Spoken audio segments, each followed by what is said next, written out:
qué es importante hablar de este tema de Jesús? ¿Por qué es tan importante que estemos hablando de este tema de Jesús? ¿Por qué es tan importante? La base. Cristo es la base. Cristo. La Biblia de toda la vida habla de Cristo. Es que Él es la base, es lo más importante. Cuando usted quiera saber si hay una secta, la diferencia entre una secta y la diferencia entre el cristianismo, siempre vaya, ¿qué es lo que ellos piensan de Jesús? ¿Cómo definen ellos a Jesús? ¿Cómo define una secta de los testigos de Jehová a Jesús? ¿Cómo definen los mormones a Jesús? Porque de acuerdo a cómo definan ellos a Jesús, es...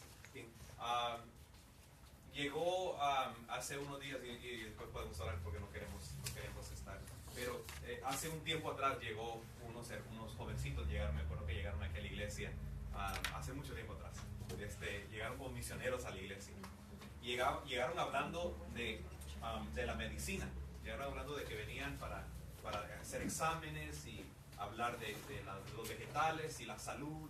Y yo decía, oh, qué bueno, eso es muy bueno. Dicen, somos cristianos, somos evangélicos, andamos evangelizando al mundo entero y queremos decir a las iglesias de que hay una mejor manera de vivir, que no coman tanta grasa y puerco. Y yo decía, oh, bueno, todo eso es bueno. Nada.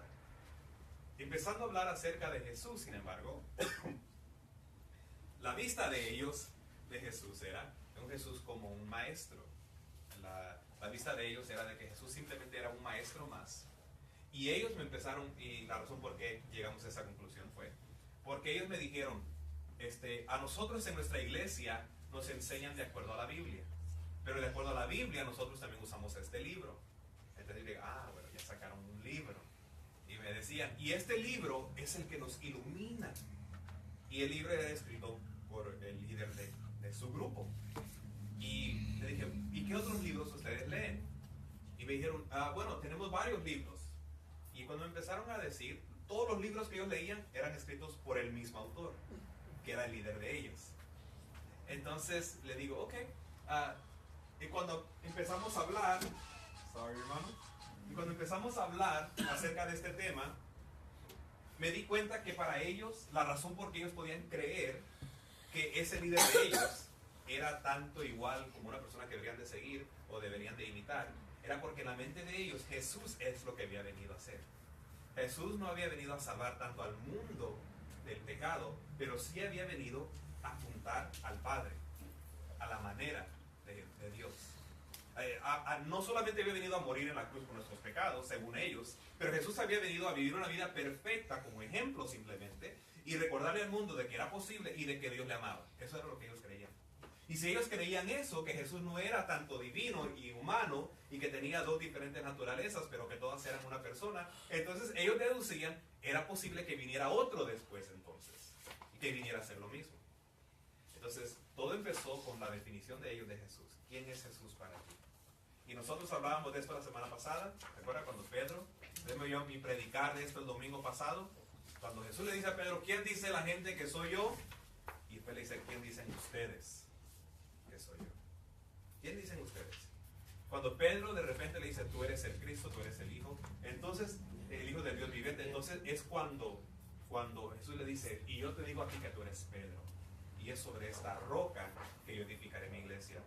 Pedro recibe no solamente la iluminación del Espíritu Santo, pero Pedro incluso recibe también en ese momento una nueva identidad, y él ahora sabe quién es él dentro de Jesús.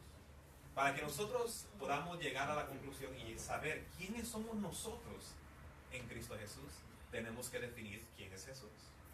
Entonces, por eso hemos pasado tanto tiempo hablando de este punto, porque es fácil, hermano, es tan fácil simplemente decir que Jesús es la base y el fundamento. Pero usted sabe que los mormones también dicen que Jesús es parte de su base y de su fundamento. Y también los testigos de Jehová dicen que Jesús es la base y el fundamento. Es más, los católicos dicen que Jesús es la base y el fundamento. Todo el mundo quiere hacer a Jesús el fundamento, pero todos tienen una diferente vista de quién es Jesús. Y hace una semana yo les di a ustedes una tarea, que tienen que definir diferentes términos. ¿Usted se acuerda, verdad? De quiénes eran esos términos. Ahorita los vamos a repetir, vamos a ver si los han repasado y los han... Pero la primera, hay 4 afirmaciones bíblicas que hacemos de la cristología bíblica. ¿Cuál es la primera? Que Cristo es 100% 100% humano. 100%. Sus dos naturalezas son totalmente diferentes, pero a la vez. Bueno, tenemos que tener cuidado de no decir diferente, No son simplemente alternativas. distintas. Son distintas, no son diferentes, porque entonces caemos en un nestorianismo. Son distintas. Y las dos es una persona. Es la misma persona. Ok, so, por ahí por el segundo siglo usted tiene los credos ahí que les repartí para que nomás los pudieran mirar. Por ahí por el segundo siglo se estaba desatando o se estaba desarrollando un credo, el credo de los apóstoles. Muchas personas dicen que estos son los credos que todavía la Iglesia Católica los dice. Creo que es el de Nicea que dicen ellos. O es el de los apóstoles. No estoy seguro si es este. Pero solo cambia una parte. Okay. No, este era el credo que ellos decían. Y acuérdense que Ario decía, pues yo también creo eso. Yo creo lo mismo que ustedes. Pero hubo un tiempo que Cristo no existía. Entonces usted ve el credo y usted dice, Creador del cielo y de la tierra, y en Jesucristo, su único Hijo, Señor nuestro, que fue concebido del Espíritu Santo. Y Ario diría, exactly, eso es lo que yo creo. Que Jesús fue concebido, tuvo un principio, hubo un tiempo que Jesús no era eterno. Entonces, esto forma, y Ario no es un jovencito que está levantándose apenas, es un obispo establecido que ya sabe, ya ha predicado, ya tiene 69 años de edad, no es un jovencito, toda su vida ha vivido, ha crecido en la iglesia.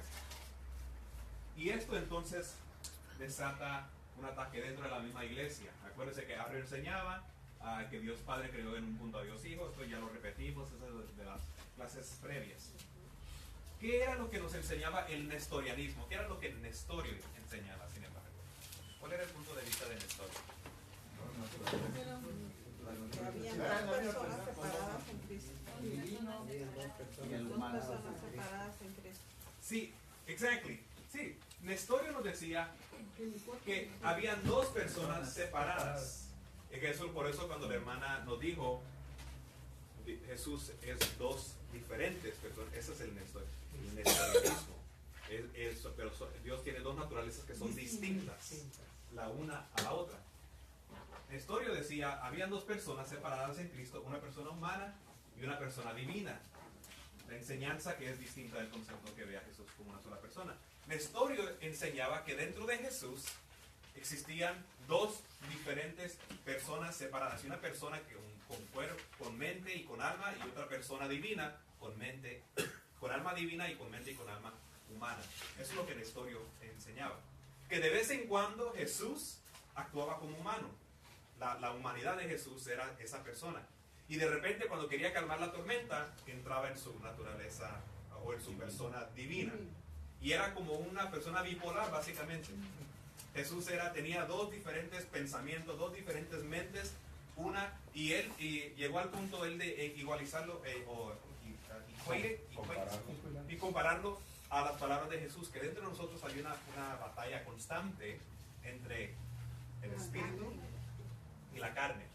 Y eso es lo que Nestorio enseñaba, que Jesús sabía que él era divino, pero la humanidad de Jesús no sabía que él era divino, solamente la mente divina sabía que era divina. Entonces cuando le preguntan a Jesús cuándo será la venida o cuál es, y cuando Jesús dice el día y la hora nadie la sabrá, Nestorio decía, es que en ese momento le estaban hablando al Jesús equivocado, estaban hablando con la persona humana, no con la persona divina. Esta era la manera que Nestorio él encontraba la manera de cómo justificar todo lo que nosotros leemos en las Escrituras. Lo que Nestorio llegó a enseñar obviamente fue declarado una herejía, y esto la próxima semana lo vamos a cementar, hermano. Apolinario enseñaba que la persona de Cristo tenía cuerpo humano, pero no mente humana, ni espíritu humano. La mente y espíritu de Cristo procedían de la naturaleza divina del Hijo de Dios. ¿Quién puede explicar eso? ¿Cómo lo podemos explicar?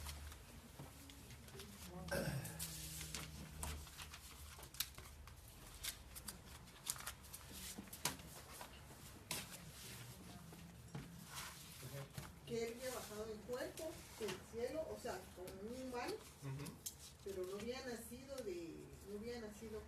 concebido como se había hecho por el Espíritu Santo, sino como que un humano viene había bajado, y este a la vez tenía, su mente era directamente de Dios, o sea, no había en él humanidad. Ok. Algo así, pero completamente lo opuesto. Algo así, pero al contrario. Algo así, pero completamente lo opuesto, porque tú dijiste el cuerpo, pero El espíritu, el que estaba, era distinto, porque el hombre, el humano solamente se convierte en un alma viviente cuando recibe cuando el espíritu toma vida. Amén. So, para que Cristo fuera 100% humano, su espíritu tenía que ser como un espíritu nuestro, como humano, parecido a nuestro. Su naturaleza humana tenía que ser humanamente, y como espíritu tenía que tener el espíritu humano. Bueno, su naturaleza humana, sí. Tenía espíritu humano. Ok, se lo voy a resumir, porque los dos están en la misma, pero hay algo de lo que tú dijiste que tenía que cambiar. Lo que enseñaba era que la naturaleza humana que Jesús bajó, que Él bajó en espíritu solamente. Y el espíritu incorporó el cuerpo de uno llamado Jesús. Eso fue. Jesús, el cuerpo fue el cascarón. Él tenía un cuerpo humano, pero el que estaba ahí adentro era un espíritu y una mente divina.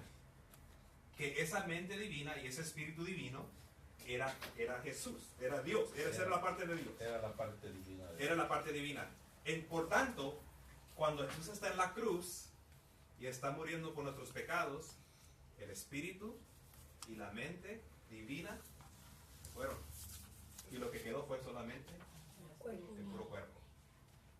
Ahora, eso queda corto entonces del sacrificio de Jesús. Hay problemas, pero recuerde, el primer ataque que la iglesia sufrió en esto fue el gnosticismo. La palabra gnosis se quiere decir conocimiento. El gnosticismo enseñaba de que era imposible. Ellos miraban toda la materia, todo lo que fuera materia lo miraban como un pecado. Era corrupta. La materia era corrupta. Para los gnósticos, ellos decían que era imposible que Jesús hubiese venido en persona, que Dios, la humanidad, la divinidad, que se hubiera ensuciado con nosotros. ¿Cómo es posible que Dios vino y caminó? Eso es imposible. El gnosticismo enseñaba de que era imposible, y ellos decían que la única manera de entender y conocer a Jesús era de ir a sus reuniones privadas de ellos.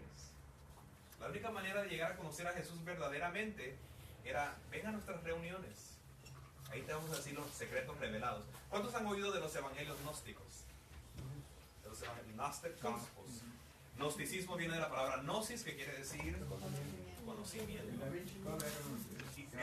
Se basa en el evangelio de Tomás, de Judas, donde Tomás nos dice de que un día Jesús estaba haciendo pajaritos de madera y los convertían en pajaritos. Vuelan. Hay una historia en el evangelio de Felipe donde Jesús va caminando y un niño viene corriendo y se topa con Jesús, y Jesús le dice: ahí paras y nunca más te volverás a mover, y el niño queda congelado para siempre. Esas eran las historias que salieron, y ahorita vamos a hablar un poquito de eso, como le digo. ¿Cómo? ¿Y en dónde está el niño? ¿Y dónde está el niño? Bueno, la gente sacó todas estas teorías y doctrinas por algo muy simple. Y déjeme terminar estos tres. El gnosticismo era el conocimiento secreto. El docetismo, antes de entrar al docetismo, vaya conmigo al manual del estudiante, rápido. Yo no tengo las páginas, pero es la temprana edad de Jesús. Estamos en la página 4.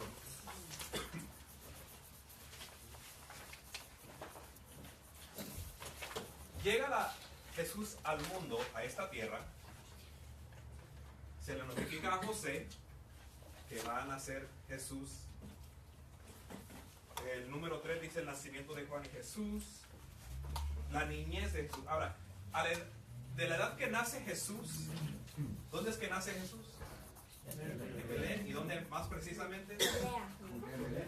En Belén, pero ¿dónde precisamente? Específicamente, ¿dónde fue? En un pesebre, ¿verdad? Un pesebre. De ahí, ¿cuándo es la próxima cita o cuántos años tiene Jesús cuando volvemos a ir de 2 años. 2? ¿Qué es lo que pasa? Que los querían matar a los niños, que ellos subieron a Egipto. Subieron a Egipto los padres. Bueno, sí, bueno, a la edad de 2 años, los magos, y no es Baltasar y Gaspar y Melchor, pero eran unos sabios del oriente. Ellos reconocían que algo estaba pasando en las estrellas y dicen, de acuerdo a lo que vemos en las estrellas, el Mesías debe haber venido. Lo van a buscar y ese viaje dura. Que a la edad, cuando llegan a visitar a Jesús ya tiene aproximadamente 2 años, no podemos decir exactamente, pero ya tiene aproximadamente 2 años cuando llegan los magos a visitar a Jesús. Jesús ya está en Egipto. Entonces, de ahí, después de los 2 años de edad, ¿cuándo lo volvemos a ver a Jesús? ¿Cuántos años tiene? A los 12. 12. ¿Se acuerda qué es lo que pasa, verdad? José y María van a Jerusalén, vienen de regreso y se dan cuenta que no está, lo van a buscar y lo encuentran en el templo. La Biblia nos dice cuando Jesús tenía 0 años de edad, porque nace, después cuando vuelve a tener 2, después cuando tiene 12, y después cuando volvemos a vivir de Jesús. 30 años de edad. ¿Qué pasó en la edad de, primero, qué pasó en la edad de 2 años a 12 años? En Egipto. Yes. Sí, eso es lo que dice Lucas. El niño crecía, dice el niño Jesús crecía en sabiduría y en estatura y de ahí pero también y en favor y gracia de los hombres, dice. Pero de ahí no lo volvemos a ver hasta que tiene 12 años. ¿Qué pasó en esa edad de 2 a 10, a 12 que diga? Crecía, estaba creciendo. ¿Qué pasó de los 12 a los 30? Eso es lo que queremos saber. De tanto, sí. Exacto. Cuando miran a Jesús, no dicen, oh, ese es ese filósofo que siempre anda ahí hablando historias. Y él mismo era ya un carpintero. Nadie dice, oh, ese es ese niño, ese es ese muchacho que siempre se pone a hablar de cosas, ¿no? Era un joven como cualquier otro. ¿Por qué espera la edad de 30 años? ¿Alguna vez hemos indagado en eso? ¿Por qué es hasta los 30 años que Jesús lanza su ministerio? Tiene que ver algo con la mayoría de edad en el pueblo judío. Yeah. Los hebreos tenían una edad donde era determinado que ya era miembro. Yes, exactamente. Dos razones. Uno, porque a la edad de 30 años era que un niño pasaba a joven y de joven pasaba ya a ser un hombre con autoridad. Y era cuando le era permitido entonces entrar como sacerdote. Ya podía a esa edad ya ser un sacerdote en el templo. La edad de Jesús, él llega hasta de ser considerado un rabí, un maestro. Es hasta esa edad que pueden empezar a ser ya reconocidos como maestros. Jesús espera hasta los 30 años. ¿Qué pasó entre los 12 y los 30 años? En verdad no sabemos exactamente. Pero eso es exactamente, y sí, creció. Pero eso es exactamente lo que toda la gente quería saber siempre. Y ustedes me han oído a mí decir, ¿verdad? ¿Por qué a la gente le gusta buscarle la quinta pata al gato? Y la Biblia nos dice qué es lo que estaba pasando. La Biblia nos dice quién era Jesús. Pero siempre ha habido gente como los gnósticos que dicen, nosotros hemos aprendido algo nuevo. ¿De cómo se eso, verdad? Ven, el Señor me dio una revelación anoche, chacho, eso estaba tremendo. Es que este domingo yo he oído predicadores que salen en la televisión, hermano, ven, el Señor me ha dado una revelación. Y dala entonces, ¿por qué estamos esperando hasta el domingo? Y dame la revelación ahorita ya. Pero los gnósticos decían, nosotros tenemos revelación, pero para que tú la tengas, tienes que venir a nuestras reuniones. Esas son las sectas, son las primeras sectas que empezaron a levantarse. El docetismo, que viene de la palabra doce o doque, que quiere decir espanto, espíritu. El docetismo enseñaba que Jesús en verdad no había venido en forma corporal, carnal, no había venido. Es por eso de que Juan dice, lo que nuestros ojos vieron, lo que nuestras manos palparon. Estas cosas venimos anunciándoles. Porque Juan le está hablando a estos dos grupos. Juan, el apóstol Juan, en primera de Juan, capítulo 1, le está hablando a esos dos grupos. El docetismo enseñaba de que lo que había visto, lo que Pablo había visto, lo que los discípulos habían visto, no había sido a Jesús mismo, sino que simplemente era un fantasma. Era una visión. Que lo que habían visto no era el Jesús verdadero, porque era imposible que Jesús viniera a esta tierra. Era imposible que en cuerpo humano la divinidad tomara. Entonces se desató esta enseñanza del docetismo. Do you want to add something to this, brother? Te miro como... No, digo, si eso pensaban, entonces ¿en dónde se recargaba el apóstol preferido de Jesús? Yes, exactly.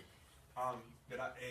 Y interesante que es ese apóstol, gracias por recordarme esa parte, que es ese mismo apóstol, el apóstol Juan, que dice, él es el que dice, lo que yo sentí, lo que mis manos palparon, eso es lo que yo les anuncio a ustedes.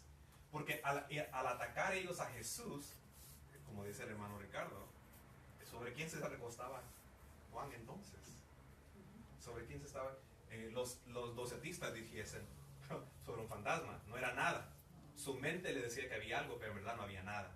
Lo que Dios hizo fue que nos vino a dar una visión de cómo hubiera sido si Él hubiera venido a la tierra, pero en verdad Él nunca vino. Hermano, ¿usted tenía algo? Sí, yo creo que por eso el apóstol Juan dice que el que no cree que Jesús vino en carne y en espíritu es anticristo, porque estaba atacando a estas sectas que no creían que Cristo había venido como vino. Amén. Exacto. Sí, Pablo dice que el cual sea declarado un anatema, el que dice que Jesús no ha venido en carne. Entonces empieza el ministerio de Jesús a la edad de 30 años. El ministerio, usted tiene aquí los acontecimientos, y yo le he dicho a usted que lo lea, porque usted tiene que hacer un proyecto, usted va a tener que leer todos estos 60 eventos y marcar 40 de estos en su proyecto. Empieza el ministerio de Jesús, la tentación, la cual Él venció. La semana pasada hablamos de por qué eso fue importante, cómo fue que Jesús la venció, esa tentación. Y sobre qué se recostó, ¿verdad? Hablamos de Jesús pudo haberle dicho a Satanás en ese momento, ¿no sabes qué? ¿Cómo que convierto estas piedras en pan? Tú eres pan. Y lo hubiera convertido al diablo en pan en ese momento. Pero Jesús no se apoyó en su divinidad, pero más bien en su naturaleza humana, con la unción del Espíritu Santo que estaba con Él, con la misma unción que está con nosotros. Es por eso que dice que por el Espíritu Santo podemos resistir las tentaciones que Él, como Él resistió por el Espíritu. Como Él. Y esto es importante porque mucha gente, claro, que es lo mismo que los gnosticismos, el docetismo, y ahorita vamos a entrar en el mismo, es lo mismo que ellos enseñaban, y ellos decían de que Jesús pudo resistirlo porque Él era Dios. ¿Cómo no? Si era Dios. Decían, ¿cómo Jesús no iba a calmar la tormenta si era Dios? Y sin embargo, cuando nosotros miramos, y yo le pido a usted, hermano, que siempre estudie los bosquejos, la doctrina sobre el ministerio sostenedor del Espíritu Santo, eso es lo que marca la diferencia en la vida de Jesús. Jesús puede calmar la tormenta porque el ministerio sostenedor del Espíritu Santo que está con Él dice que entonces si está con nosotros podremos hacer las mismas cosas. ¿Lo creemos nosotros? Claro que sí. Que lo hagamos son otros 20 pesos. Pero nosotros podemos hacer, sí. Yo no le estoy diciendo a usted que salga ahorita a buscar tormentas y que las empiece a calmar. Un pastor me decía, yo fui a una campaña donde la gente estaba orando y Dios le llenó a un montón de gente de oro, las muelas, fieles de oro, y Dios le dijo, y si eso sucede, ¿cómo Dios recibe la gloria con eso? Yo no entiendo cómo es que Dios recibe la gloria. Porque Dios recibe la gloria cuando usted y yo se la damos a Él, cuando Él salva nuestra vida, cuando cambia nuestra vida. Cuando Él murió en la cruz por nuestros pecados, y dice Colosenses que Él marchó y exhibió públicamente, ahí es donde Él recibe la gloria. Él no necesita estarle llenando sus muelas de oro para Él recibir más gloria. Yo no veo ahí qué es lo que tiene que ver eso con que Dios reciba la gloria. Pero a veces buscamos esos eventos, ¿verdad? El ministerio de Jesús, sin embargo, era sometido completamente a la obra y a la dirección del Padre. sostenido y por el Espíritu Santo. Sorry, brother. I know Sí, you- no, está bien. Es que, por ejemplo, como vemos a través del Viejo Testamento también, que hubo profetas que hicieron milagros y no eran Dios, Mhm, exactly. sino que oraban a Dios. Amen. Entonces, Cristo, desde que empezó sino que estaba siendo apoyado por el Padre, por el Espíritu. Amén. Amén. Esa es una buena comparación. Porque usted sabe que en el Antiguo Testamento, cuando Elías, cuando él dijo, ya no va a llover hasta que yo diga, no lo hizo porque él era Dios. No era por eso. Nosotros decimos eso siempre, que Jesús calmó la tormenta porque él era Dios. No necesariamente fue por eso. Él era Dios, es cierto. Pero él calmó la tormenta porque el Espíritu Santo estaba operando, él estaba lleno. Y hablamos esto la semana pasada, no lo pasamos por alto, hermano. Que Jesús era lleno del Espíritu Santo porque él era una persona que tomaba tiempo para pasar con el Padre. Él oraba, él ayunaba. Hablamos, ¿qué estaba haciendo de la edad de 12 años a 18 años? ¿Qué estaba haciendo? ¿Qué cree usted que estaba haciendo? Aprendiendo. Qué increíble, ¿verdad? Memorizándose la misma palabra que él mismo había dictado. La mente humana de Jesús memorizándose esa palabra otra vez. Cuando empezamos a hablar de estos términos y de estas maneras, si el cerebro de usted no le empieza a doler y no empieza a explotar de repente, entonces estamos gastando el tiempo. Porque esta doctrina de la unión hipostática debería de darnos dolor de cabeza. Debería, en challenges, nos reta, nos desafía. Porque estamos acostumbrados siempre a hablar como hombre, como usted y como yo. Y eso es lo que nos dice Hebreos. Que no tenemos oh my God, se me fue la palabra. Que no se compadece de nosotros. Yes, thank you, gracias. Que no se compadece de nosotros. Pero alguien que compadeció y sufrió las mismas tentaciones que usted y yo sufrimos. Bien difícil para que nuestra mente entienda. Pero ¿cómo Jesús ha tenido la misma tentación que tengo yo a veces de sacar 5 pesos acá? ¿Cómo ha tenido la misma tentación de acabar, de pasar el carro encima a aquel? No, Jesús tuvo la misma tentación en su humanidad de molestarse y de enojarse. Usted recuerda lo que sucedió cuando entró al templo y empieza a voltear las mesas. Jesús sufrió también él le molestó. Él pasó por eso. Entonces, entramos al ebionismo. Los ebionistas son, la carta de Gálatas es Pablo escribiéndole a ese grupo. Esta fue una secta que se levantó durante el Nuevo Testamento. Ellos bien estrictos, ellos eran una secta judaica. Ellos mandaban que la gente tenía este era el grupo que decía que Jesús vino, había llegado, es cierto, Jesús vino a la tierra y anduvo, es cierto, Él es Dios y todo. Pero Él lo que vino es a cumplir la ley, para dejar la ley sellada por último. Para establecer una vez más. Hay que guardar el sábado, el sabático, hay que circuncidarse. Los ebionistas decían, no, Jesús lo que vino a hacer, y no vino como el Hijo de Dios, Él vino simplemente como Moisés, vino como Abraham, vino a establecer la ley una vez más, para que usted y yo podamos entonces, por medio de la ley, regresar al Padre. O sea, según ellos, vino a probar que sí es posible, Que sí es ser posible. salvo por la ley, guardando Yes. la ley. Yes. ¿Alguno de ellos la guardó? ¿Cómo? ¿Alguno de ellos guardó la ley? Bueno, ellos decían que usted sabe, ¿verdad? Que todo aquel que viene apuntándole dedos a todo el mundo siempre piensa que él está bien o que ella está bien. Los ebionistas decían, nosotros estamos bien, nosotros hemos aprendido a guardar la ley. Es por eso que nosotros les decimos a ustedes que la guarden también. Jesús vino a cumplir la ley y a enseñar de que era importante guardarla y que era posible también. Esas son las 3 escuelas que lanzan inmediatamente, que son los que empiezan a alimentar estas enseñanzas. De Ario, de Apolinario, de Nestorio, que es el nestorianismo, y de Eutiquio. Eutiquio enseñaba que negaba la naturaleza humana de Cristo y su naturaleza divina. Él lo que decía era de que Jesús en su naturaleza divina vino, se unió a la naturaleza humana con María cuando nació Jesús, en su naturaleza humana. Los dos se formaron, se hicieron un revolú ahí y se hicieron una tercera clase de personas. Que es lo que nosotros hemos comúnmente siempre dicho, que Jesús era un poquito más que hombre pero un poquito menos que Dios. Esa es una frase que muchos predicadores usan todavía. Jesús vino, era más que hombre y menos que Dios. Eso es lo que Eutico enseñaba. Eutico enseñaba de que Jesús no era ni 100% humano ni 100% divino. Era algo en medio. Algo por ahí. Salió por ahí una tercera persona de Jesús. Jesús no era ni una persona humana ni una persona divina, sino que era simplemente una tercera tipo de persona. Era una mezcla de la divinidad y de la humanidad.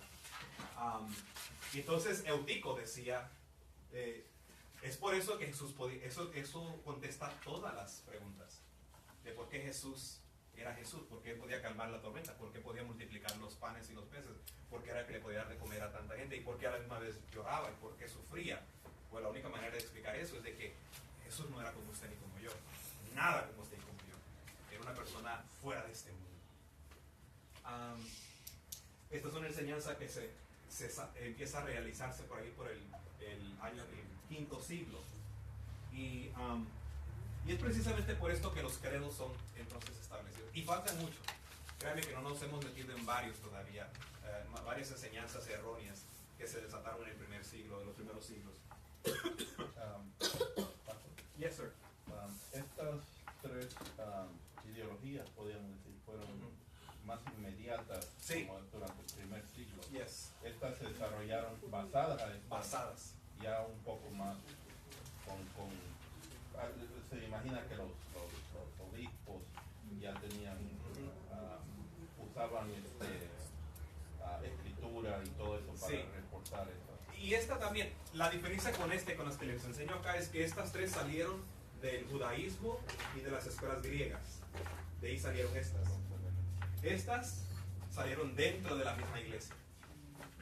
Estos eran líderes y pastores dentro del mismo movimiento cristiano que empezaron a enseñar esto. Ahora, esto no fue de un día para otro. Y es por eso de que les di Sí, y es por eso que les di este papel. Yo sé, no pude tener suficientes copias para todos. No sé cuántos lo tienen acá. Creo que aquí hay uno. Ustedes tienen el otro. Ok. Voy a tratar de enseñarlo acá. Pero quiero que noten la diferencia del primer credo al segundo credo al tercer credo. Quiero que lo lean. El primero, el segundo. El primero dice: creo en Dios Padre Todopoderoso. Y déjenme salirme de acá porque voy a tener que abrir el mío porque voy a tratar de hacer algo ya que no lo tengo yo acá, pero lo tenemos acá. El primero dice: creo en Dios Padre Todopoderoso. Voy a ver si lo puedo enseñar aquí. ¿Estoy seguro? ¿Puede?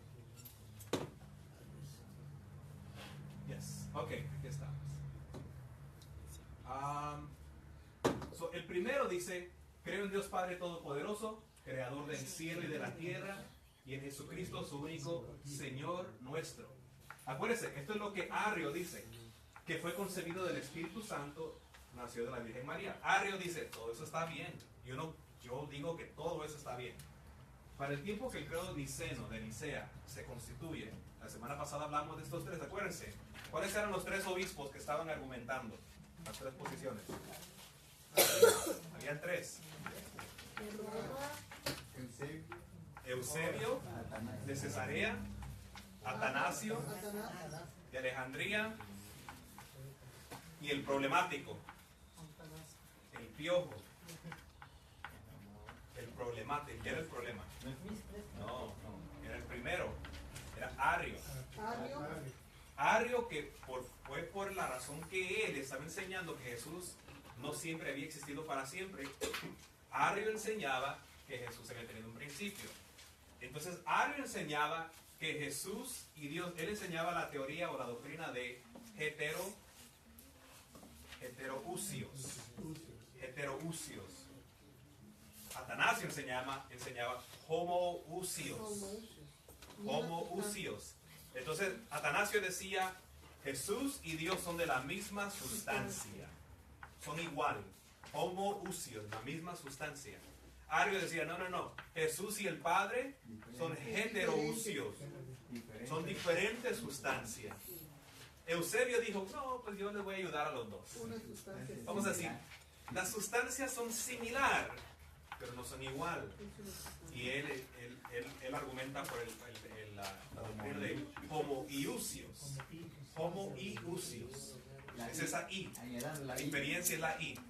Y pareciera que era cierto, pero en verdad la doctrina de la iglesia siempre había sido que Jesús y el Padre eran la misma sustancia.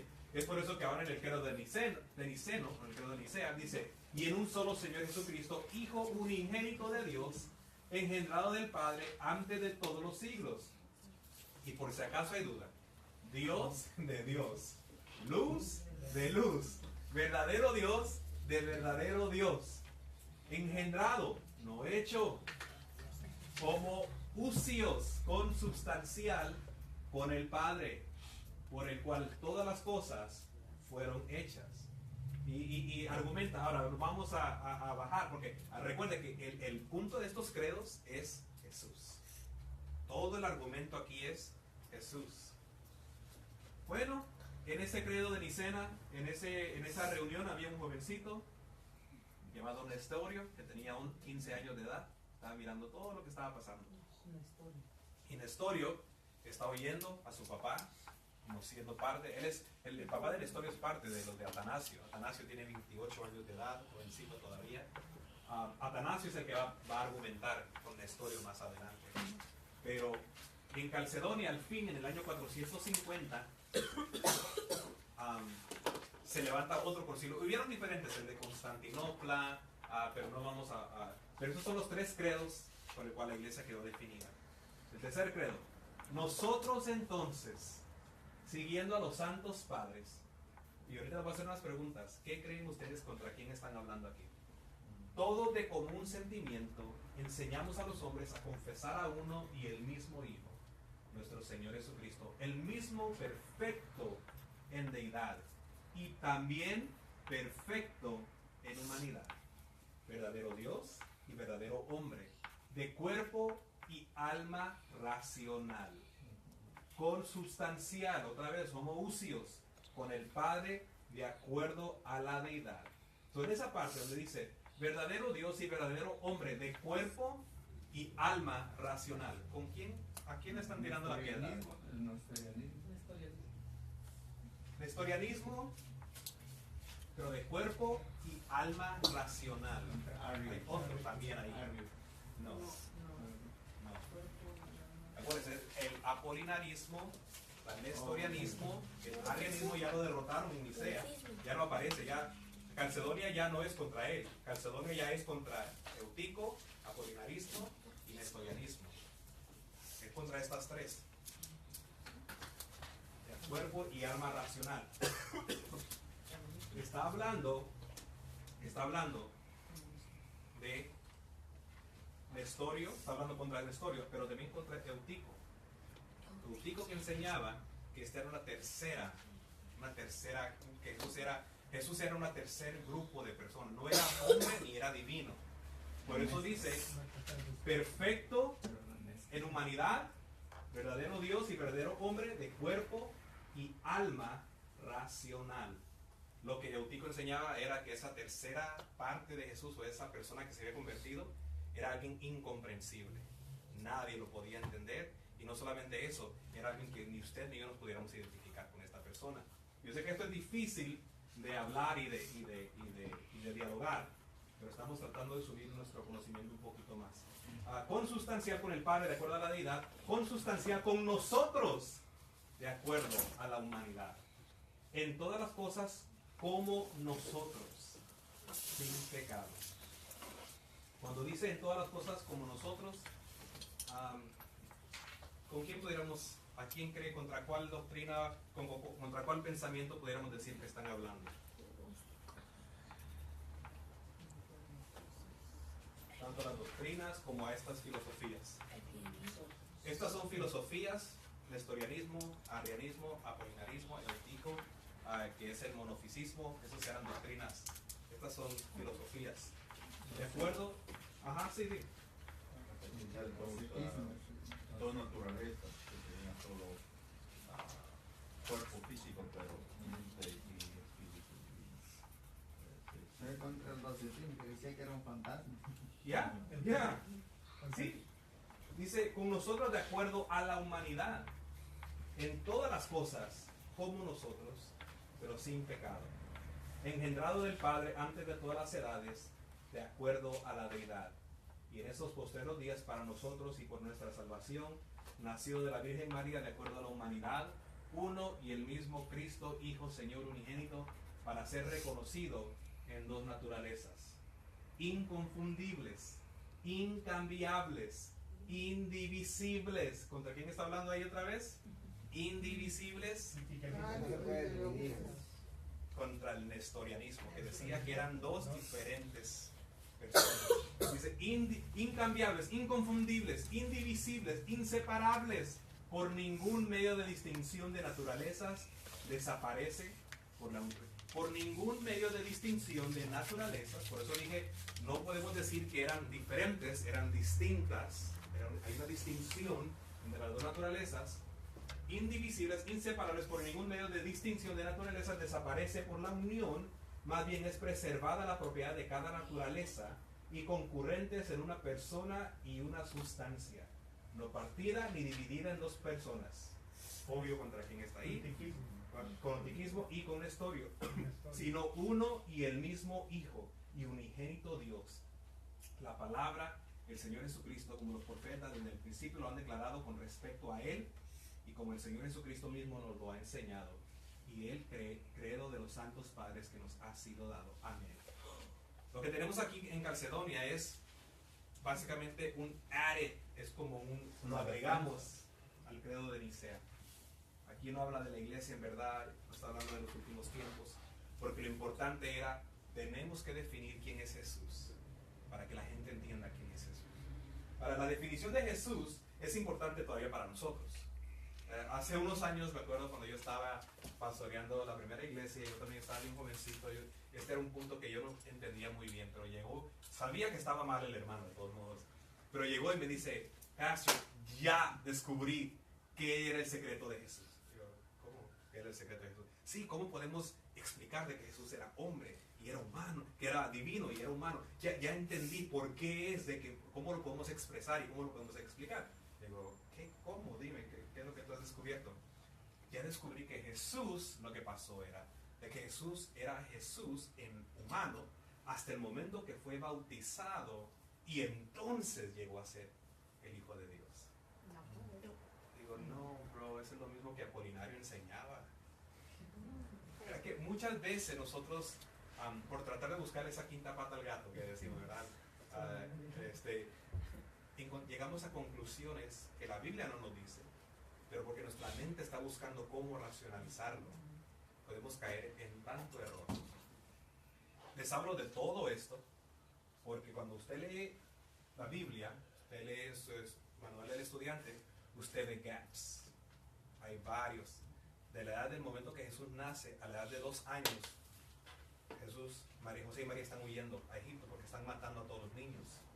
De la edad de 2 años a la edad de 12 años, Jesús está creciendo, está aprendiendo. Unas cuantas veces María le tuvo que jalar las orejas, me imagino.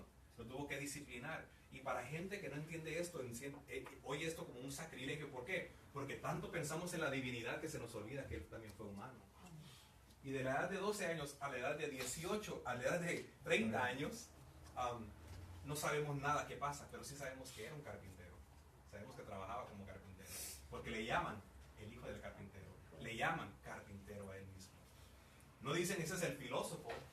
No dicen, oh mira, ese es el que de repente cuando quiere que el sol se baje o algo manda una nube para que los... No. Jesús vivió una vida como ser humano y eso es difícil para nosotros entender porque sabemos tanto de la divinidad y lo tenemos a Jesús como un hombre de 6 pies y que murió en la cruz y que murió en la cruz por nuestros pecados y que todo fue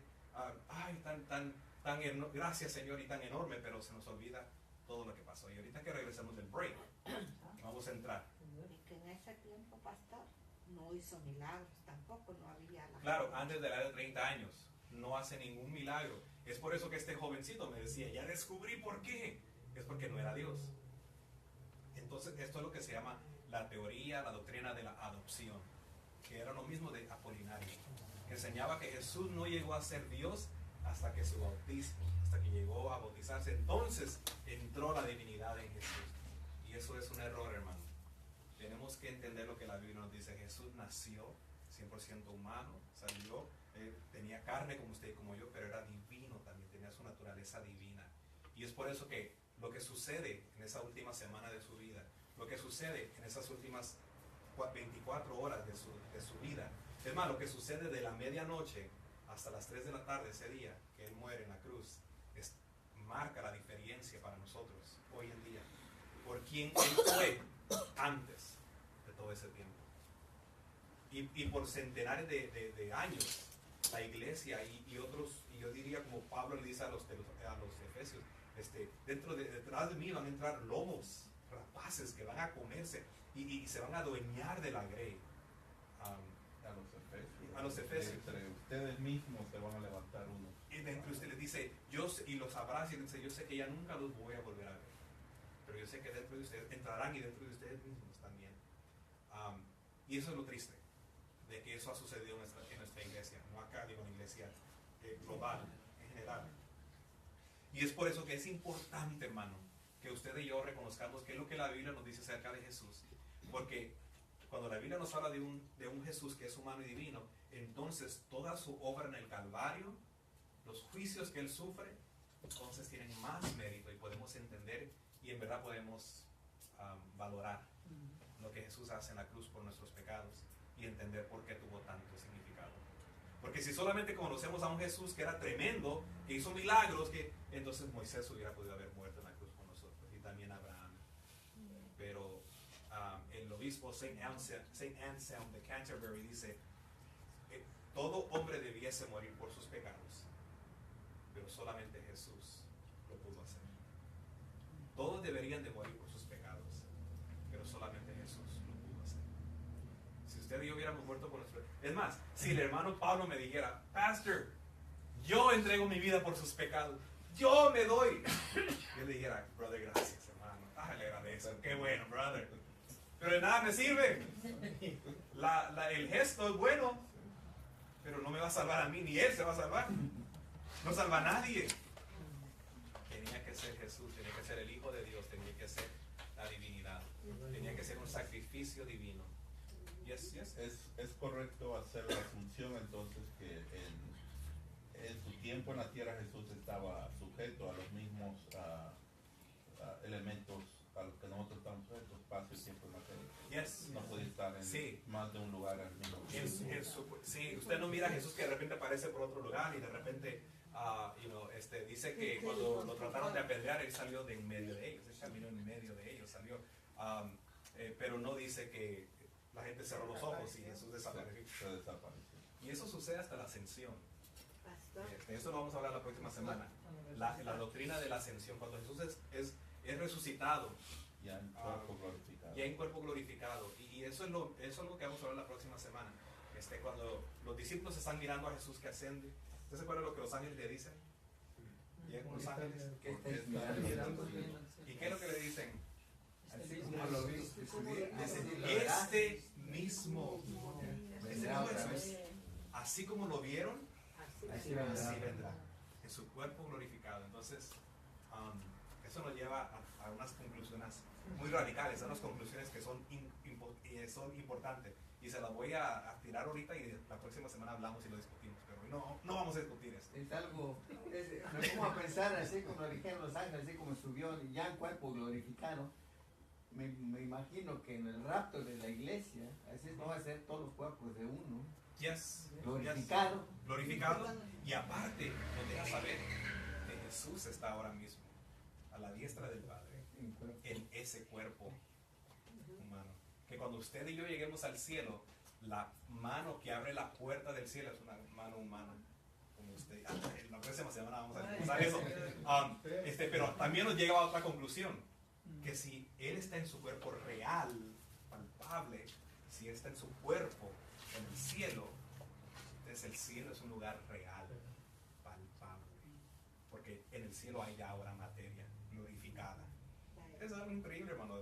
Después hablamos de eso, hermana. No, yo lo que le quería decir es que cuando no se habla nada del tiempo que el Señor es Jesús, no se habla nada. Pero cuando él llegó a hacer el primer milagro y le dice María, la mamá le dice que no tienen vino, y le dice, mujer, si todavía no es mi tiempo. ¿Qué le estaba dando a entender a él? Que todavía él no estaba listo. Sí, no era el tiempo. Jesús sabía que el momento que él empezara a hacer estos milagros, Jesús era una persona de ambiente, podemos decir, está en la fiesta y él está diciendo a María, mi tiempo no ha llegado, pero él sabe de que el momento que él empieza a hacer esto va a llamar la atención. Exactamente. Pero a la misma vez se compadece. Sí, Y es increíble. Ya estamos hablando ahora de los hechos del ministerio, ahora sí estamos hablando de la esencia del corazón de Jesús aquí en la tierra. ¿Cómo? Honró a su madre. Honró también a su madre. Obedeció, en verdad.